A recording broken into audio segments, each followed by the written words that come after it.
Cực sốc khi chỉ với hơn 1 triệu đồng thôi, bạn đã có thể sở hữu ngay máy lọc nước Geyser Eco Crystal Plus 8 cấp với công nghệ hiện đại bậc nhất từ Hoa Kỳ.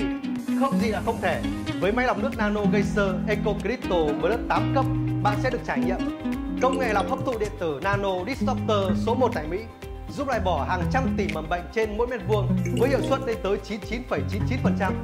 Cung cấp nguồn nước đạt chuẩn theo tiêu chuẩn nước uống trực tiếp của Bộ Y tế với 8 cấp độ lọc mạnh mẽ sử dụng công nghệ lọc nano giúp giữ khoáng tự nhiên trong nước. Chưa dừng lại đó, máy lọc nước Geyser Eco Crystal Plus 8 cấp không sử dụng điện, không nước thải, giúp tiết kiệm chi phí khi sử dụng.